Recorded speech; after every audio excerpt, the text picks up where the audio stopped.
Typically, in an advanced persistent threat campaign, DNS or HTTPS protocols are used to communicate with the command and control servers.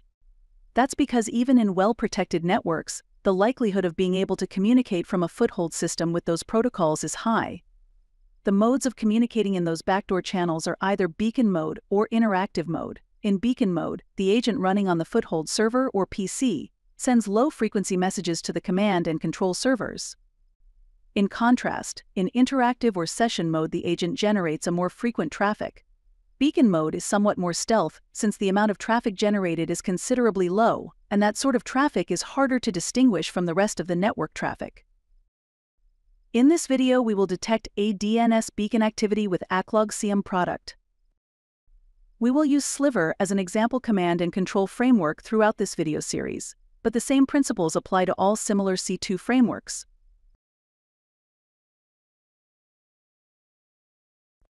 First, check the available beacons.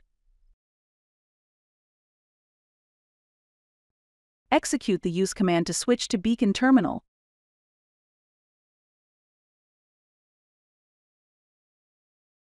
We'll run a command to show how a beacon operates.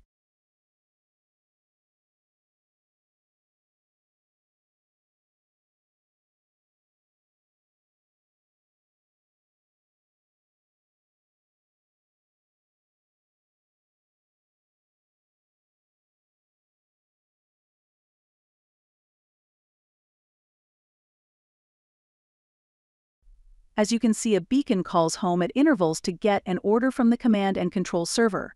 In this scenario, we gave our order to the beacon, waited it to call home and execute the command we gave to it, and send us the result. If we were in interactive mode, this would be a lot faster since the calls to home would be more frequent. In order to detect an attack activity, we need two things. First, the data that will give away the malicious activity, and the second, the strategy to use it. DNS-related activity should leave traces in the DNS logs of the organization. Let's check which fields we have in the DNS logs.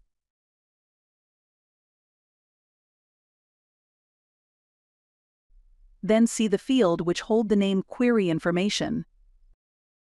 ACKLOG has a special parser routine for the domain names to separate the parts of a fully qualified domain name.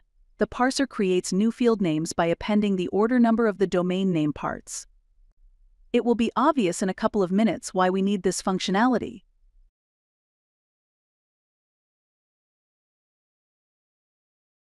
Let's see the parsing configuration for the DNS server. ACKLOG has a different parsing approach than most of the CM products. ACKLOG does not need a code update to integrate new log sources, because we use configuration for parsing raw logs. For the purposes of this scenario, we use Windows domain name server logs. The parsing configuration for them is composed of a grok parsing step and a DNS domain name parsing step.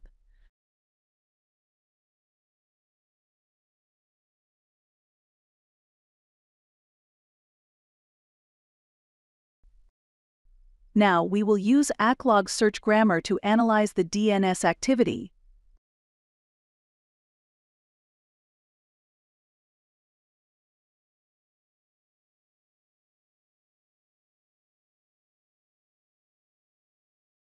We will create new data fields out of the existing ones, aggregate the results for each source IP and domain name per certain time intervals. Pause the video and take a moment to analyze the search statement better if you need to.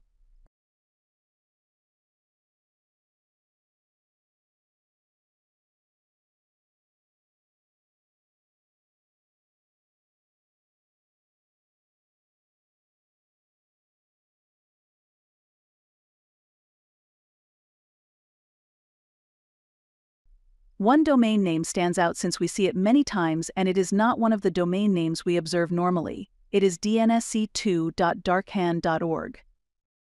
In order to investigate the logs related to this domain name, let's search them.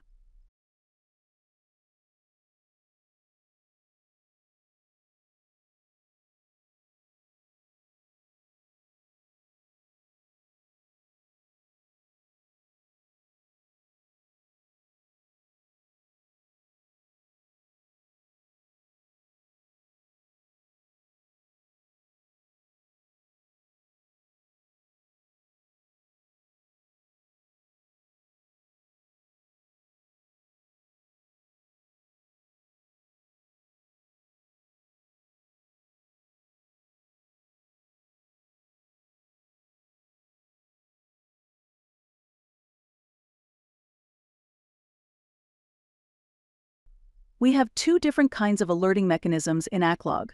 The first one is real-time alerts. It is fast as its name suggests, and it should be used where applicable. We will use them very often in the remaining parts of this video series. The second one is scheduled alerts. It works by querying index data, and thus puts some pressure on the log storage infrastructure, which is already busy with ingesting log data and answering ad hoc queries. It is, however, an invaluable resource for analyzing long periods of activities and aggregated log search results. In order to detect DNS Beacon activities, we need just this sort of an alerting mechanism. It may not be possible to identify a DNS Beacon activity very quickly, but we can identify it by analyzing data from a day or longer period of time. So let's create a scheduled alert by using our existing search statement. We can create and test a scheduled alert from the search panel.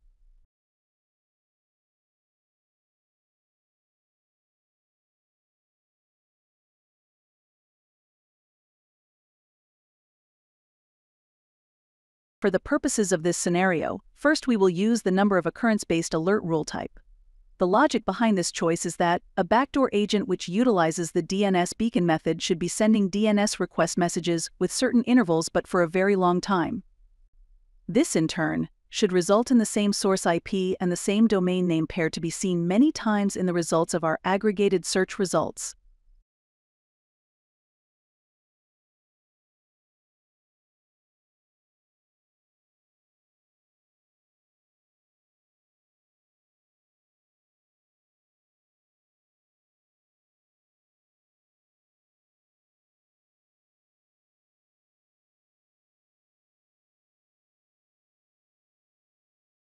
ACKLOG allows us to test a draft scheduled alert rule with the current log data. Let's use it to see the results of this scheduled alert with current log data.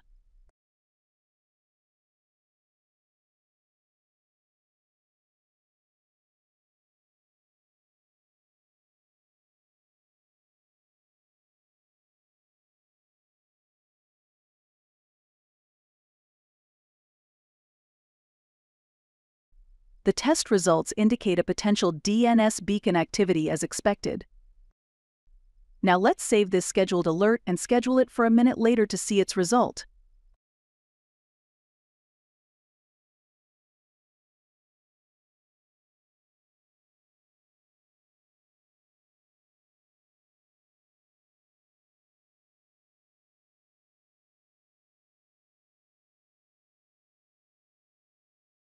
ACKLOG has a brilliant feature which lets us observe the results of a created alert rule, live.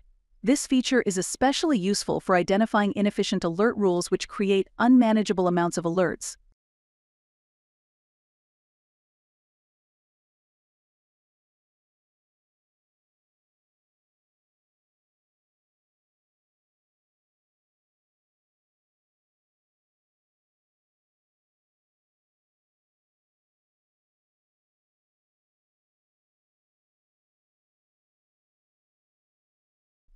As we observed in our test before, the real scheduled alert result also identifies the potential DNS Beacon activity for the highlighted source IP and domain name.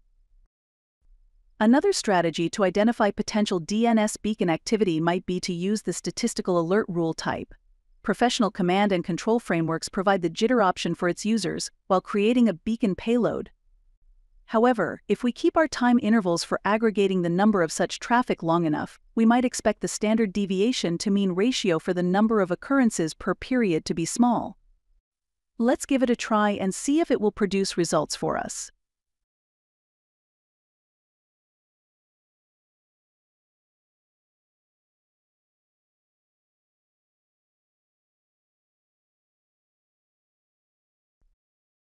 The value we used for the standard deviation to mean ratio is a bit arbitrary, and it may result in a lot of false positives. That is why we should try different values for our networks and try to find an optimum value for identifying potential beacon activities. ACKLOG helps us with its test feature a lot in this process. That's all for identifying DNS Beacon activity. See you in other advanced persistent threat detection and threat hunting scenarios with ACKLOG.